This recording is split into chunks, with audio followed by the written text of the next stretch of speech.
Ladies and gentlemen, comrades, free pressers, welcome to Free Press Live. We are back again with another live stream. You loved it so much last time. You had to have us back, and here we are.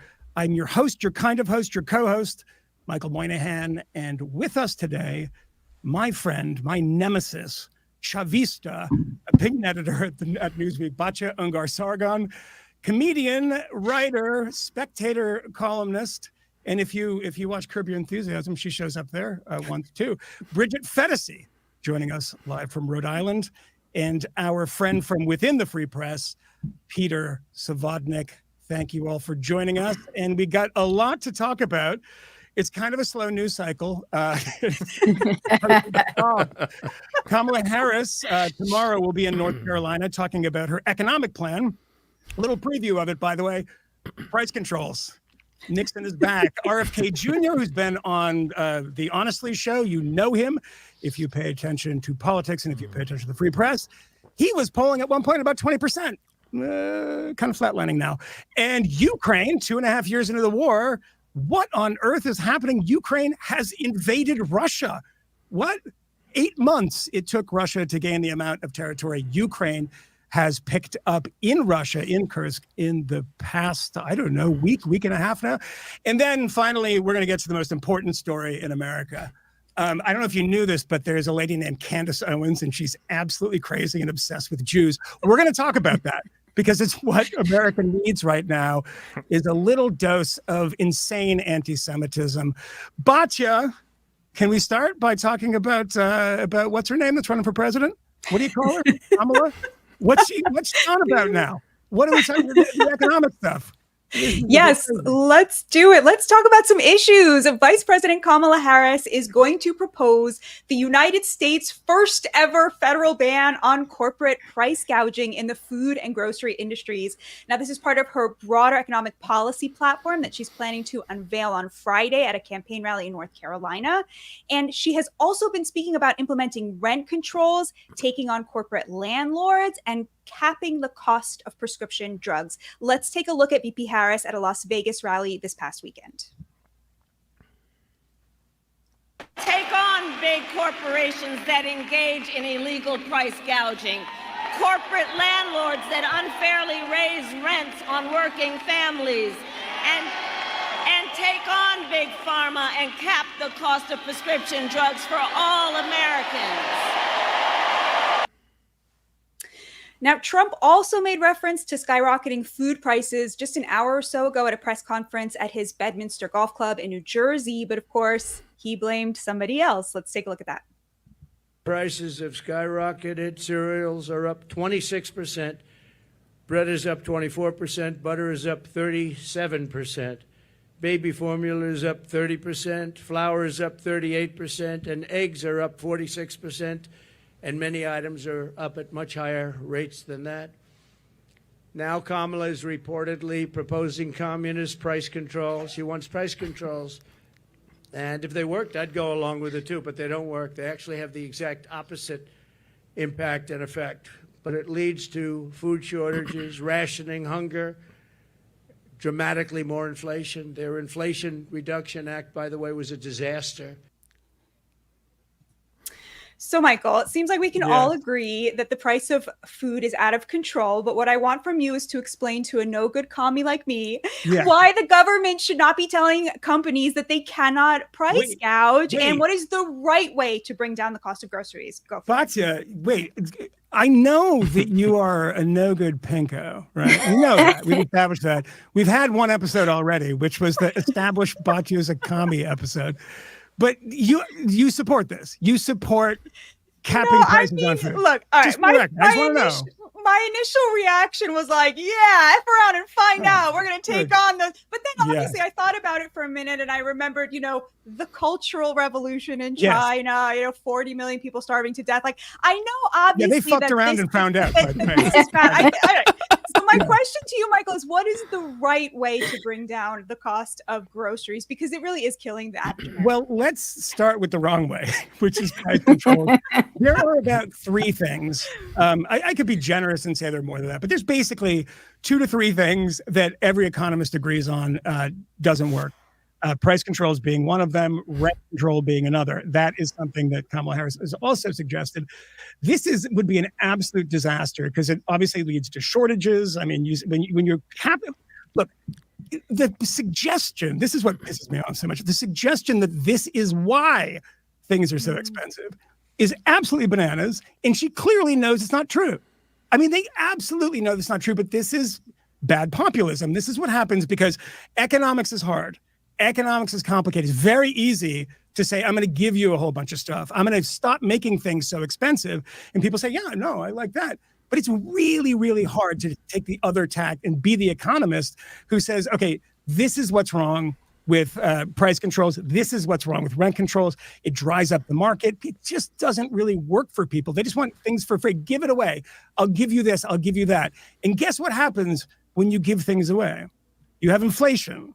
And what happens when you have inflation? You have high food prices. Okay. It's a great point. Bridget, my question to you as our resident normie whisperer is this, irrespective of whether this is going to work, isn't this going to play really well with regular people? It seems like it. I mean, I'm going to start calling her Kamala. That's my new nickname for her. I don't know. I think it depends. Everything feels so partisan being in kind of normie land and seeing, the difference that I've really noticed being just around family, friends, Normieville, is the two Americas are actually the very online and the people who aren't very online. And the people who aren't very online, it's like a game of telephone and they just hear whatever the headlines are that come through their phones for whatever side they're kind of on. So the people who follow Trump will hear what he said. The people who follow Kamala will, they'll kind of just go with this. And it sounds nice, but isn't this, I'm not like a brilliant economist, but isn't this printing all that free money how we got here? Isn't Bridget, that are you a mediocre economist? I'm just I'm not any kind of economist at all. Not even a mediocre one. But am I mistaken in the money printing goes burr? Is that how we arrived at this moment where food is expensive? You're not mistaken. You're right. This is a brilliant political move precisely because it can never happen. It's unenforceable. It's probably unconstitutional. And then there are the economics. But it's so smart because she never has to go forward with it. It's never going to go anywhere. And in a way, it's actually more innocuous than the Biden proposal a few years back to forgive college tuition. That was actually in many ways like much worse because that affects the way families plan and save and live. This is bad. It's a sop. It's cynical, all that, but it's not going to change, I think, people's behavior. But Peter, I think that you're right about that, and it's a right comparison because the administration and Biden himself understood and even referenced this, that the student loan forgiveness was going to be probably unconstitutional, but we're going to do it anyway. Right. That was the line. And this might not work, but we'll just do it anyway and we'll tell people this. It does have a long tail effect when you keep lying to people about, what we're going to do and how everything is going to be the land of milk and honey. And, we have the power to lower prices. I don't know if they believe that the companies decided not to raise prices under Trump and then all decided to collude Okay, together all right, Michael. raise prices now. Michael, it is undeniable that, there were, after the pandemic, there were a series of things that raised the cost of many things, including these like supply chain crisis, right? Yeah. And as a result, companies really, really increased the prices of things in response to increased costs. Sure. It is also the case that when a lot of those problems went away, like most of the supply chain crisis was pretty much solved until the Houthis started, messing with us. Okay. But a lot of the issues, most of the supply chain crisis was resolved and companies did not lower their prices. They kept them high. I mean, the Wall Street Journal, which is like no commie outlet, reported on this. And I think the problem here is that she's identified the wrong target. The profit margin, specifically in grocery stores is extremely small. I mean, that is not where the Extremely problem small. is. People don't it's understand extremely this. small. Yes. But Yeah. but the greedflation is real. The price gouging is real, and I feel like we should be able to say that without saying. How do you define that? Just out of curiosity, like what? Because price gouging means like unconscionable prices. Like what's unconscionable? But Well, wasn't you there know- that whole egg thing? The what? The Oh, eggs. Wasn't that? Didn't they find out that the eggs ended up being? It was actually price gouging. Didn't they? but like wasn't what? Who says like what? Like who's gonna say like which bureaucrat in Washington is gonna tell us that this is like over Right. market? No, I agree with you. There's a problem of implementation, but I also actually wanted to ask you about this, Peter.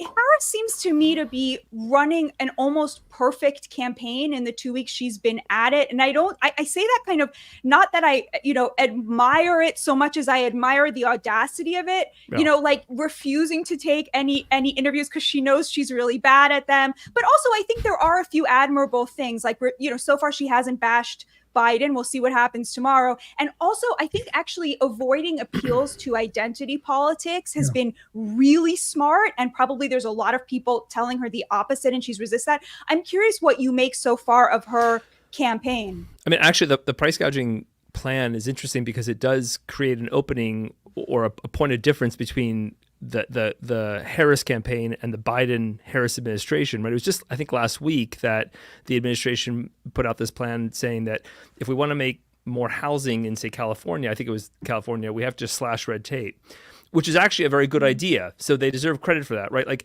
if we actually want to make life better for the working and middle classes, the way everyone seems to claim that they do, then the place to start is to say, what are all the things that we're doing wrong? And then stop doing those things. Not do anything new, just stop doing lots of really stupid things. And so the question for the Harris campaign, and I have no idea if she'll actually ever actually I know she'll never answer it, but if the journalists actually want to do their job and ask her, the question to ask her is like, so are you part of the Biden-Harris team, or are you on the Harris sort of like faux populist plan? Because you can't really have both. You can't call for like slashing red tape in California and being price gouging, whatever that means. Bridget, is there something you could hear from Harris tomorrow in her address about economics that would make you say, hey, this is my candidate? Like, is there something she could say that you would think this actually would help struggling Americans? And that's the kind of thing that I would really go for. I mean, it's a good question. It just seems funny that all the policy I've heard from her sounds like communism. Like the only things I've heard sounds an awful lot like that. It's also weird that everybody just ignores like the Independent Contractor Act, which seems like it should be unconstitutional. That got passed under Biden and Harris. And I don't know what's going on with it. I know there are lots of people who are pushing back against it, and I think there are lawsuits, but that's allegedly in place right now. And these are things that seem very much like they would hinder the working class. Couple of things before we move on here. One, I just have to say this to you, Batya. What happens in markets here is if one company decides, if there's no collusion, if one company decides that we're going to keep those prices high, that have been high for legitimate reasons because the input costs have been so high, that allows everybody else to just say, I'm going to undercut you a little bit and start taking that market share until they can get down to a margin that makes they're still making money. So I think that's kind of a thing. But also correct about the campaign, and Peter's right. I think this is a good policy. Unfortunately, I mean, you look at what's happened in Argentina with Milei and the slashing of red tape with apartments, and the prices of apartments have absolutely collapsed, which is a very, very good thing. All right. Well, the media is obviously doing its little fawning stuff. Harris, a little bit. Those polls are a little tight now. I mean, on the economy, one poll, it might be an outlier, but on the economy, Harris and Trump neck and neck. But what about RFK? Remember that guy? Last time I heard of him, he was like dumping bears in the park. Like, I still haven't figured that story out. But he was at one point 20%, 15%, 20%. That's significant. That's Ross Perot 1992 territory. No longer. He seems to be kind of dead in the water.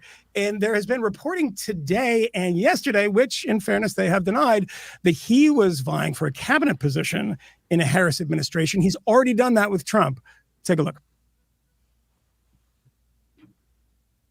The Post reporting that RFK Jr. attempted to meet with Vice President Harris last week to discuss a cabinet position within her administration. But according to our sources, the Harris campaign expressed zero interest in meeting with a, quote, MAGA-funded fringe candidate. It's important to remember that he did try to meet with Donald Trump back in July during the RNC, or he did rather, to discuss a unity ticket. Yeah. He's not a MAGA candidate, but he did go to Twitter and say fake news.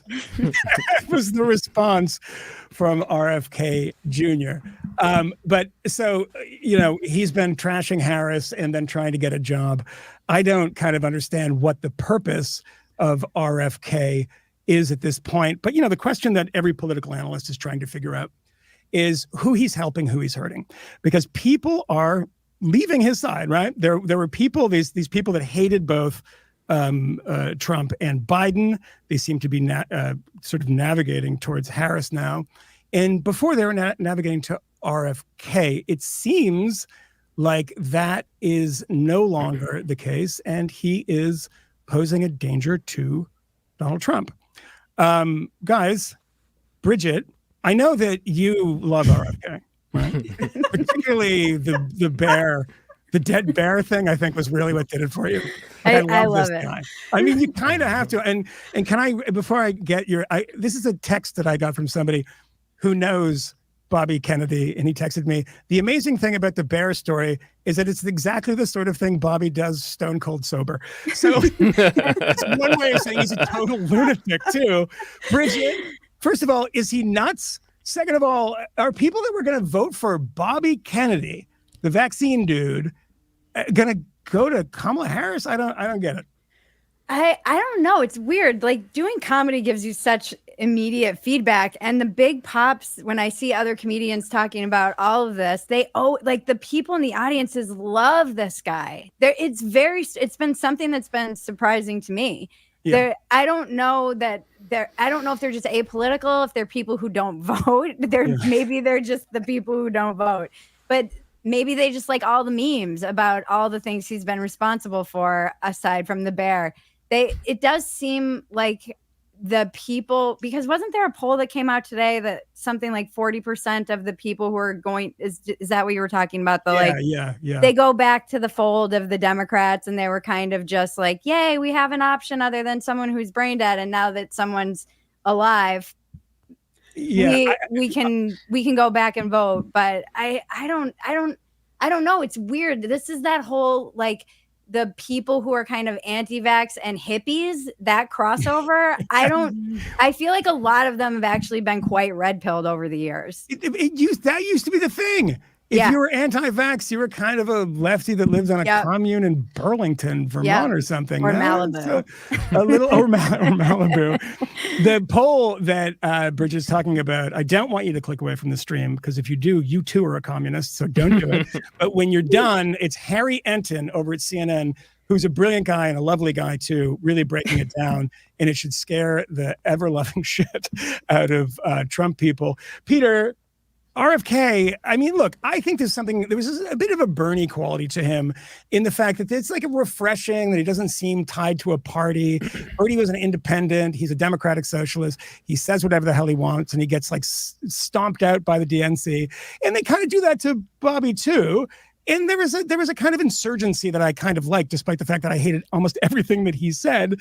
Where does he go now? I mean, is he even a factor at this point now that Kamala Harris is in the race? Not really. Look, the thing about RFK Jr. that was interesting is that he came on the scene when, back in sort of spring of last year, and there was this feeling of, maybe there might be like a real primary. There might be a real kind of rivalry between the parties. Maybe it won't just be the two old men. And I think there was a kind of hope that he could kind of tap into that vein. But then, of course, all the anti-vax stuff, made him unpalatable to most Democratic voters. And now he just looks sad and to use Tim Walz's favorite word, weird. And so there's like nothing. He doesn't have a natural constituency, and he could be maybe a spoiler, but I don't even think he's. I think what's going to happen is that he's going to just kind of collapse altogether, Jill Stein like. Peter, I just have to say, I got to follow up on one thing. Yeah. American politics is so broken when you say that Bobby Kennedy Jr., who is 70 years old, will change the paradigm of the two old men in the race. Oh, totally. Yes. Lord. I mean, he's jacked and he looks amazing, I got to say. Yeah. No, he looks good. Yeah. Batya, did you like Bobby Kennedy? It seemed like RFK Jr. would be, pushing a few of your buttons in a certain place. I mean, what do you think that? Let's pretend that Peter's right, that he's actually not going to make a significant impact in this race. I mean, he's not even allowed on the ballot in New York because of some shenanigans about what his true address was. So he's not going to be on the ballot certain places. What kind of effect do you think he had on the race? And do you think it was ultimately a good effect? And what happens to those people who are really, really enchanted by RFK Jr. and said, God, there's somebody for me now? And it doesn't seem like that's kind of the case now. I think he had zero impact because he's a fundamentally unserious person. Yeah. Like Vivek Ramaswamy, I felt a little bit like these are people who ran for president because they wanted to tweet photos of themselves without a shirt on to 60 million people. I understand it. I've done it and the fact that somebody whose last name is Kennedy. I know Bridget actually has done it before. So. But the fact that someone whose last name is Kennedy, who was running against somebody who is 270 years old, as President Biden put it today, and Donald Trump was never able to crack through, especially after that disastrous debate. There was literally another Democrat, another like pro-environment, pro-choice Democrat in the race, and no one cared. Someone who had so much name recognition, he didn't need to be on a debate stage, and it just didn't matter. This is a fundamentally unserious person who is a total narcissist. It was so clear. He said a lot of good stuff about the disappearing middle class. Okay, where have you been for the 70 years your last name has been Kennedy, and you could have done something for the struggling middle class? And instead what you did was come up with these cockamamie, platforms, on the one hand pro-environment, on the other hand blocking, environmental stuff because it blocks your view, being anti-vax, and by the way, Bridget, I hope you'll agree with me about this. His biggest crime, in my opinion, and I'll end with this, is he has no sense of humor. And this I absolutely cannot forgive in any public figure. I'm with him on the windmills, though. I'm a single issue voter. It's in Newport, Rhode Island. Do we have a dateline of where she is? Yeah, maybe we should reveal that. I'm a single issue voter on this. Batya, you just said something. This is the price. This is what you get when you get this stream, because I never thought about that. He's not funny. He's not funny at all. He's not funny, and he's humorless. Like, he doesn't even laugh at it. He has no sense of humor about himself. And you can only be that humorless if you are such a narcissist that you cannot stand the idea of there being a joke at your, I think we cannot comprehend the levels of self-love that this person that exists within. And I think people just really, people can have a nose for that. They can just feel it. It's what people try for. I mean, so Tim Walz as a choice is the folksy kind of regular guy, because every other politician looks like a deranged narcissist, and having some level of humor adds so much to your, and I say this because most people choose a president not on policy positions in America. There might be one or two, but they're not getting deep into it. It is vibes. And people are saying that it's now. It's always been vibes. Yeah. Stop it. We're a vibes country. But I'll tell you what, Bernie Sanders, I'll mention him again. And I think I disagree with Bernie on literally everything. I interviewed him once, and within 5 seconds, I was weeping, laughing, because they gave him a chair that was up to here on the desk. And he said, Michael, this chair, it's too, what are we doing? And I was like, this guy has something. In the whole interview, he was fun. And I said, look, you have. Did we lose Michael there? He's I love frozen. about hating Donald Trump. And it was really funny. And it's an important point that Bobby Kennedy, the voice doesn't help. Bobby Kennedy isn't funny. And that, I think, is the most important thing, right? And on that, we'll transition to our next topic. But before we do that, I want to encourage everybody, please go to thefp.com and subscribe. You don't want to miss anything. You don't want to miss us next week. And you don't want to miss anything that the Free Press puts out. It has become such a lifeline for so many of you. We hear from you all the time. Subscribe. All right. Next topic is Ukraine, which has had a surprise incursion into the Russian Kursk region last week and has shifted the course of this war almost 2.5 years in after long periods of stalemate. Ukrainian soldiers have posted videos giddily showing off how easily they pushed over the border and through Russian lines of defense. Let's take a look at some of that. Into Russia, what Ukraine says is about 390 square miles. Ukrainian soldiers show off their operation with video, selfies, playing, and driving heavy metal. They advance through territory thinly defended, but there's been a fight. Ukrainians pulled the flags off Russian soldiers' helmets they just killed by the side of the road. And Russian soldiers have been captured and driven back into Ukraine, what President Volodymyr Zelensky calls an exchange fund. And we also have some disturbing images of Russian POWs that were published. You can take a look at those.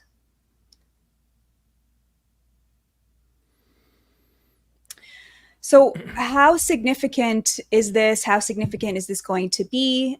Given these military successes, does Ukraine push ahead now, or is this actually an opportunity to negotiate a peaceful end to the war? Peter, I want to start with you. I'm wondering if you can set this up for us in the political context in the United States. So the realignment, we were really seeing that in the context of Ukraine, right? The Democrats have emerged as kind of the pro-Ukraine side and the GOP as the more Ukraine skeptical side, the more anti-war side. So talk us through how this military success, this very unexpected, very significant military success of this Ukrainian incursion into Kursk reflects on the conversation that we were having here in terms of our political divide. Well, recall that just 4 months ago, J.D. Vance published a piece in the New York Times saying, hey, look, the reason that we shouldn't support Ukraine is the math. He kept talking about the math and how they're just they don't have enough soldiers. They can never have enough materiel, and there's just no way. There's no conceivable way that they could win this. And so we shouldn't support a losing cause. And it was a specious argument then. And it's an even worse argument now. And I guess look, we don't know how. Like where this leads. I think probably the reason the Ukrainians push into Kursk, into Russia, is they want to buy some territory so that it's harder for the Russians to launch missiles into Ukraine. So does this mean that Ukraine is actually going to reverse the course of the war? I don't know, but at the very least, it should make Republicans who have been, in my view, sort of just a disgrace on when it comes to Ukraine, think twice, or at least be forced to ask some questions or answer some questions about what the U.S. role should be in all this. So, Bridget, you and I have talked a lot about how a lot of Americans don't really understand why this is our war, why we're funding this, why so much, American taxpayer dollars are going to this war. Do you think that this changes that calculation for anybody? Or is this still an issue that is pretty, irrelevant to how Americans think about their lives? Where are you on this? So Ukraine is a country in Europe. It exists next to another country called Russia. Russia is a bigger country. Russia is a powerful country. Russia decided to invade a smaller country, Ukraine. So basically, that's wrong. Can I run for president now? Yes. For anybody watching who didn't recognize Bridget's wonderful impression of our vice president and possible future president Kamala Harris, that was her summary of the Russia-Ukraine war. Was it 2 years ago, 3 years ago? Well done, Bridget. Well played. Thank you. Because I'm not an expert in this, I'm way out of my depth. I will say I have noticed there are a lot of tattered Ukrainian flags up around in Rhode Island. That was something that stood out to me. So it seems like something people were really caring about at one point, and I'm not sure if that's fallen out of fashion or how people feel about it now. It does. I have heard people say things like, oh, I might take it down because ever since Israel, it's not really like the thing. So it's funny to just hear normies talk about this. It's wild. So I don't know now that they're like winning again, if they're going to get excited and get a new Ukrainian flag to replace the tattered, fading one. Michael, I want you to respond. First of all, I want you to reflect on how did Ukraine become the current thing for so many sort of in the Democratic Party, but also, do you see this as changing the calculation? Should Ukraine keep pushing forward militarily, or is this a good opportunity to seek a peaceful settlement to this war?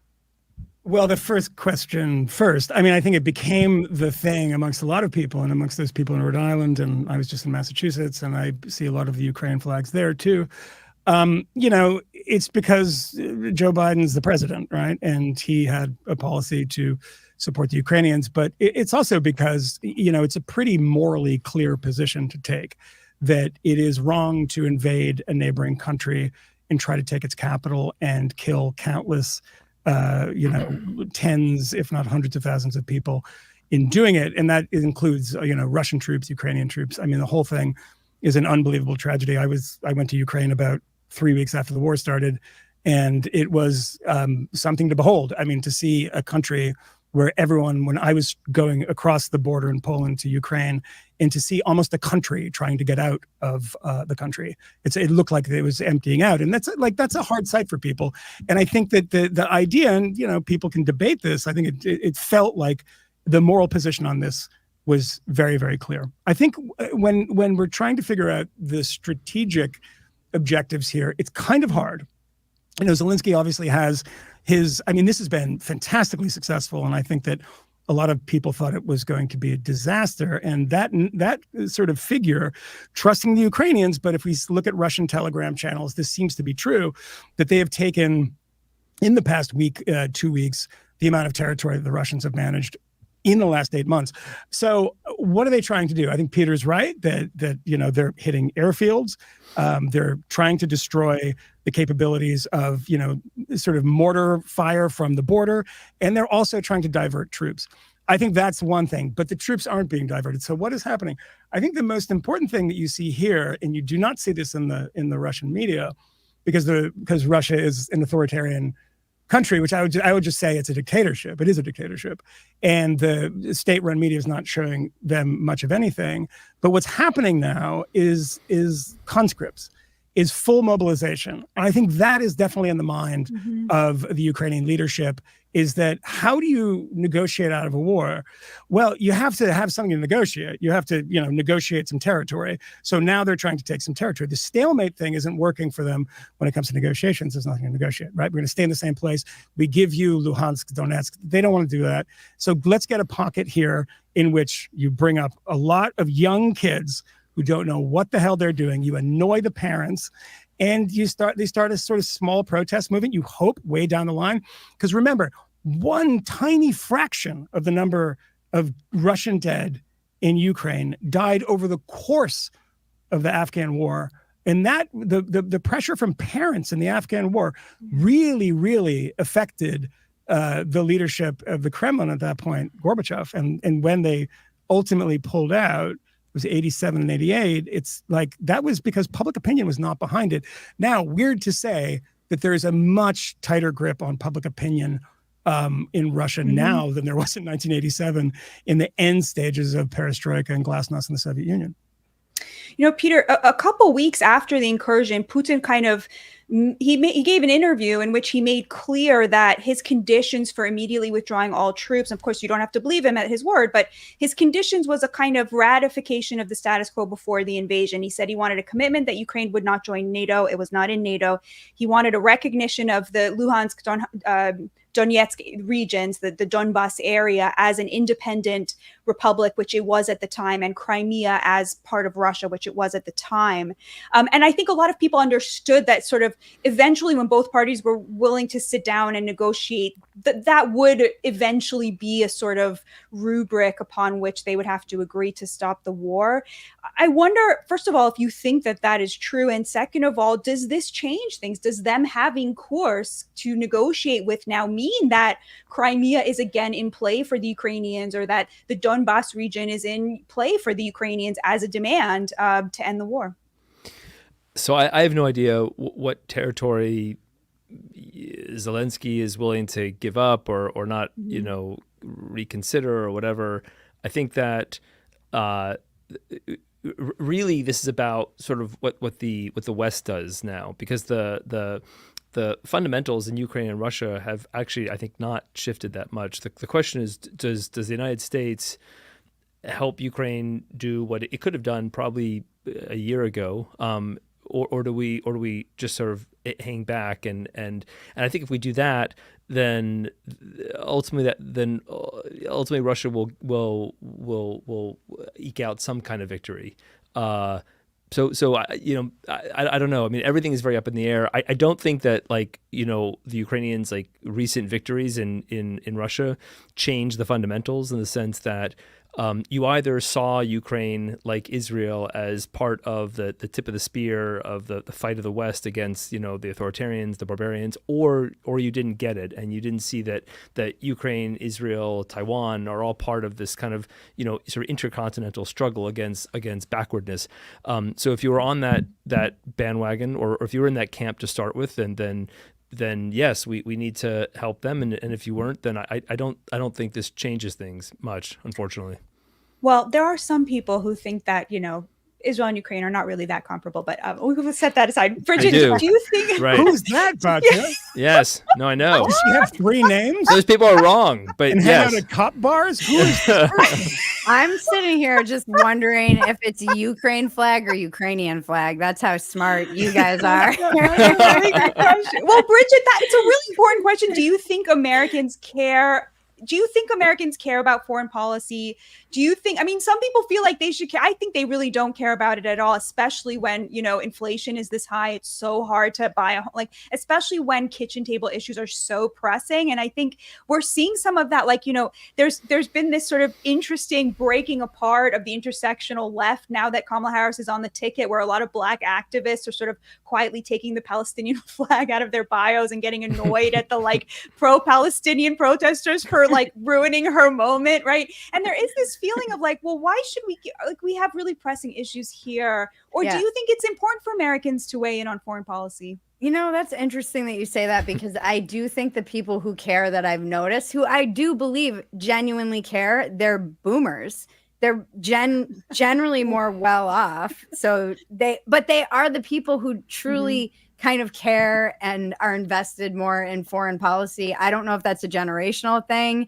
I do see kind of the new right not care. They're isolationists. We shouldn't be involved in any of this stuff. And I think that trickles down to the younger generations who aren't as well off and haven't really been that invested in foreign policy, because the boomers kind of grew up with this. I don't know that the younger people did they? The millennials and the, I don't know. I think that's exactly right. It's really smart, Bridget. Yeah, I never thought of that. Yeah, because for someone of my antique generation, is that when we grew up in the Cold War, that was the global struggle, right? That was the global fight, and you have people that are in the kind of new right or the more populist right who reference Reagan. I saw this at the RNC when we were all at the RNC, and I'm just I don't know what Reagan you're talking about here, but at the same time, to Batya's point, the kitchen table issues were very different then. That was an economic boom period. And I think it is right, when you don't have the kind of homeland attacked like you did after 9/11. People talk about Iraq, and it's very, very funny that they don't remember the opinion polls about Iraq in 2002 and 2003. They were very, very pro-war in Iraq. And everyone says, well, it's because the media was complicit. It's it was not that. it was post 9/11. People in America wanted to kick some ass, and that just doesn't really happen anymore because we live in a different world. And I want to say before we move on from this topic, I think it's important to point out the state of the government in Russia. And this is not to say in any way that America should be spending its treasure and it's sending its young men off or even sending its weapons out to Ukraine. That's a perfectly legitimate debate. And I think that I'm actually somewhere in the middle on it. I kind of vacillate on it. But what I've seen, and I've even seen people online and people who are way too online who will know who Michael Tracy is. I mean, Michael Tracy, who's about as opposed to this war as possible, saying, a lot of you guys are a little too pro-Russia for my liking. And for those people, I just want to point out that this is a government that we just exchanged people who are actually guilty of crimes for people who had been held hostage, right? That happened. And we're not done with it because we were negotiating for hostages. And there's a woman that I wanted to reference because this morning, Kesanaya Carolina, who is an American citizen, a resident of Los Angeles, a ballerina, who when she was in America, not in Russia, donated $51 to a charity that helped Ukrainian orphans or refugees or something. And she went back to Russia to see her parents, and she was arrested for supporting a terrorist organization or some such nonsense. Or no, treason, I think was the actual charge. Treason. And they sentenced her today to 12 years in jail for giving $51 in America, not even a quote unquote crime that was committed in Russia. And that is, I think, all you need to know about the hideous, monstrous regime that rules Russia right now. Anyway, I wanted to end on that, but let's not end the show on that because that was a little grim. That was a little dark. I don't want to, because I want to, let's be fun, but like actually not fun at all because we're going to talk about lunatic pundit Candace Owens, who until recently was working for Ben Shapiro. Is that right? The Daily Wire.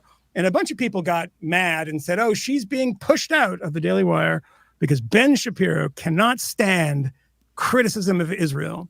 What I said during this whole thing was, maybe it's because she's a bit crazy. Let's look at a clip.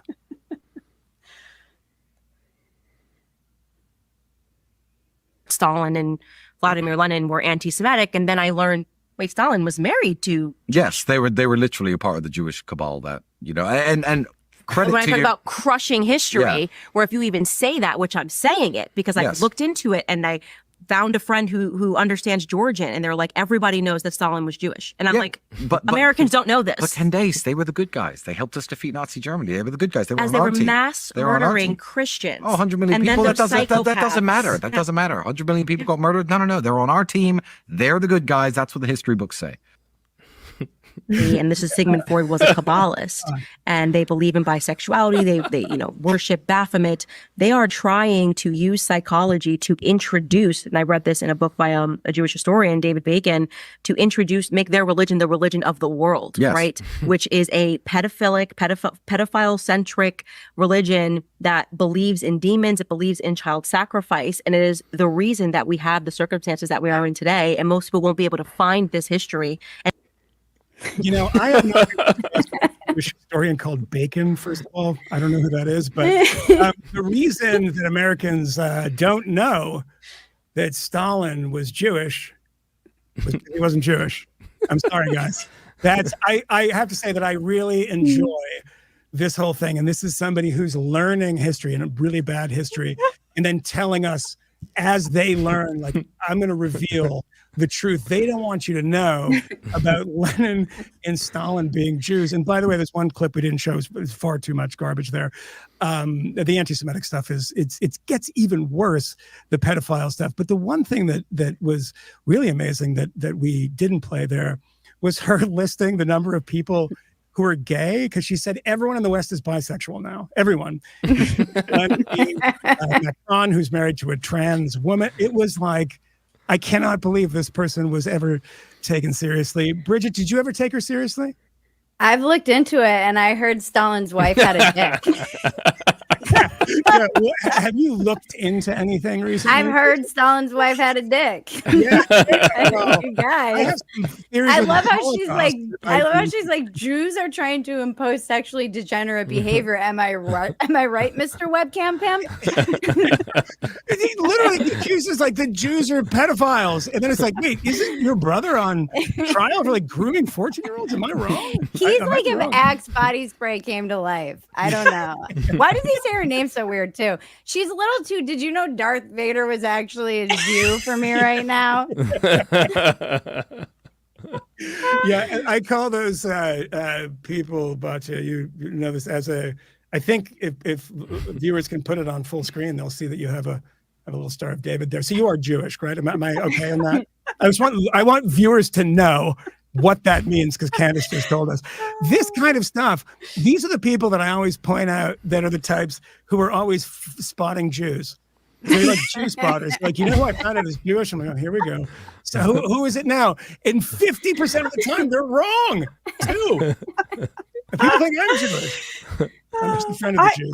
I feel so comforted by this because, you know, she's gone full anti-Semite and as a result has been fully marginalized. Yeah, and true. Yeah. that's so great. Like, it is so great that this country will not tolerate anti-Semitism to such a degree. And what's even better is that the same thing that happened with Kanye happened with her, because for a while she was saying things that were like, you know, Jews were like, has she caught the bug? You know, it was like, and we could tell, but other people were like, no, she's just criticizing Israel, right? But then when they go full anti-Semite, you can go back and be like, no, she was full anti-Semite when she said this. She was full anti-Semite when she said that. She was just hiding it better. And it makes everything so much clearer. It's just, I love it. And to be clear, you know, Batya, I mean, it's a great, you can clip that in an amazing way. I love anti-Semitism. I love it. But the great thing about this is it's like true blue anti-Semitism. It's like blood libel stuff. They like, you know, they're pedophiles. They're, it's like Mendel Bellis all over again. She's not even like mentioning our actual crimes. Like, you know, there's stuff Jews are really bad about, but like, it's not that tough. I will say I never took her seriously. And the reason for that was because my Black conservative friends always hated her. Yes. Yeah. And so when she was being promoted on the right, like, you know, they would say like, they got the ick. She gave them the ick. And that went a long way for me because I was like, there's got to be something there. Like, they agree with that conservative position, but she is giving them the ick. Like, they feel sacrificed on the altar of her climb. And so that really, I'm not really surprised by this at all because of that. Peter, before you give us a list of the Jews that were involved in the Bolshevik Revolution, I know you hand that out in a little card to people on the subways. I do. I don't know. You asking for money? I'm not sure. But before you do that, what it goes on? I mean, is it audience capture? Because I don't know if there's an audience for this, so maybe it's not audience capture. But at a certain point, there's these conservatives that are very audience. It's exactly right. She has a huge audience, so that's also kind of terrifying. But like, I think that may diminish, not even necessarily because of the anti-Semitism stuff, but because of the weird, like, you know, everybody's a pedophile and everybody's gay. It's just like, I don't know what the hell she's talking about. But Peter, what happens to these people? I mean, you know, Milo Yiannopoulos, who was once on Real Time with Bill Maher. He was once a big guy in the movement. People thought he was like, I mean, Maher compared him to Christopher Hitchens. I mean, and then he's working for Kanye as his press agent in being ex-gay. Like, what happens to these people, Peter? Explain it to me. Look, I mean, anti-Semitism is the OG conspiracy theory. And so, you know, like all conspiracy theories, it's reductionist. Everything in the world can be explained by viewing the whole of reality through this lens, this one monochromatic, super stupid lens. And it reminds me a lot of like these, when I was researching my book on Lee Harvey Oswald, and I'd go to the National Archives, and there'd be the people there, usually in their like 60s or 70s, and they'd have their glasses and these big like 3-ring binders, and they'd be like looking, and they have like the highlighters, and they're looking, and they're circling things, and there'd be every so often there'd be somebody who said, "Yes, Yes, got him. I knew it. And the thing is that they didn't actually know anything. It's just that you can always make connections. You can always say like, well, look, there's like that star, and you can draw a line between those two, and that shows that there was a grassy knoll and there was a shooter or whatever. But it's the same thing with Candace Owens. Like I guess you can pull out like 5 or 6 untruths and then couple that with like one semi-truth, and then you kind of like, again, like viewing this through the prism of like the sort of like Jews are responsible for everything bad. They're like, again, like the guys of the 3-ring binders of the National Archives. It's just like, it's crazy, but it's. I mean, I have to say that I've never hated an ex-boss of mine that much to go on a full racist like public career. Bridget, they say Stalin killed 9 million people, and that doesn't even count what they did while controlling the weather. That explains the Ukrainian famine in the early 30s. It's like he's a Jewish and he's controlling the weather.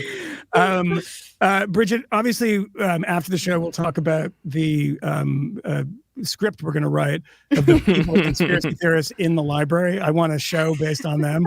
So don't steal that idea, despite the fact that I'm putting it out in the live stream. Can I ask you a question that you're going to have to think on your feet on this one? Can you tell me the conspiracy theory that you believe? Is there I believe? Yes. Do you have a conspiracy theory that you believe? Everybody has one. The difference between us and conspiracy theorists is they always believe all of them. Nobody says 9/11 was an inside job. The moon landing was fake. Like, what? Are you fucking kidding me? No, they always believe every single one of them. But normal people sometimes believe one. What's yours?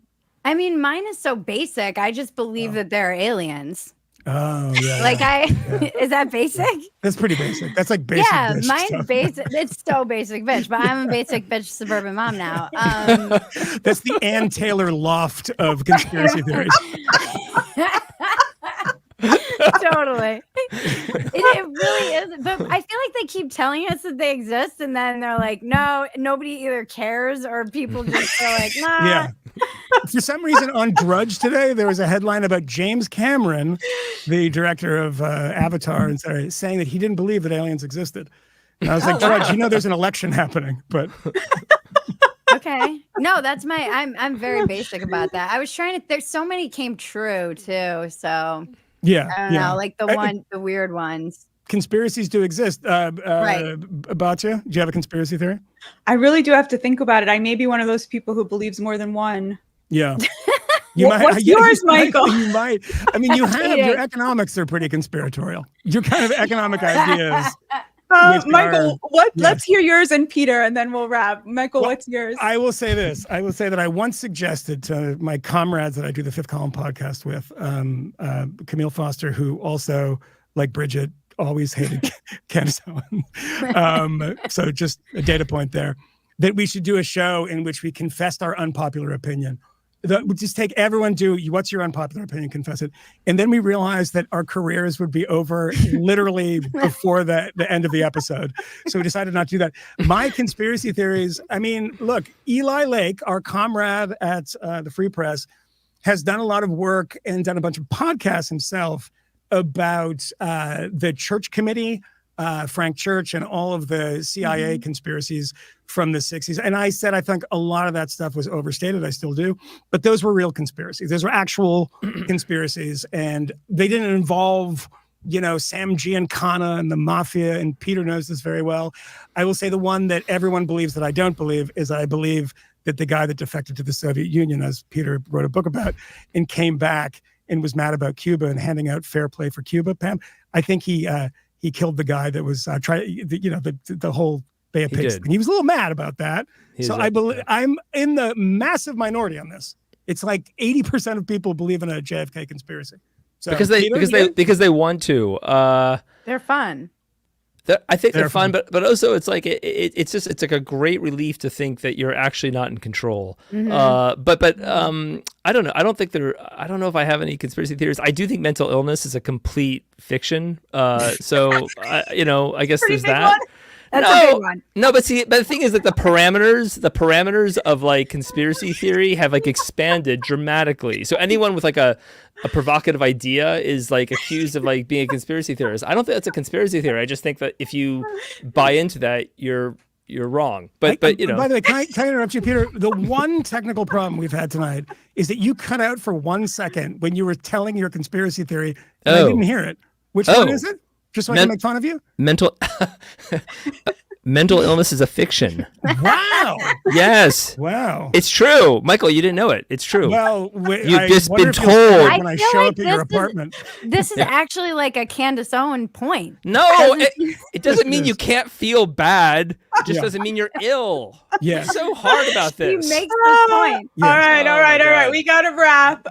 Bridget, Peter, thank you so much. This was so fun and also really, really illuminating. Thank you to our audience who spent the hour with us. We are so grateful to have you with us. And remember to comment. We want to know what you think. Tune in next week for another episode of the Free Press Live. We will be coming to you live from the DNC. You don't want to miss that. And if you haven't already, please go to thefp.com and subscribe so you don't miss anything. To play us out, here's a message from somebody who does just that. I'm Father Jonah. I'm a priest in New York City, and I subscribe to the Free Press. Oh man, this is the greatest city in the world, and it's the greatest place to be a priest. I read the Free Press because I like it. Even though often the writers and I are on different sides of certain questions, I think we're both united in wanting to articulate what is true. Hey! My favorite writers of the Free Press are Nellie Bowles, Coleman Hughes, and anytime Julia the intern gets to write, I read it. If you're watching the video, I recommend that you subscribe to thefp.com.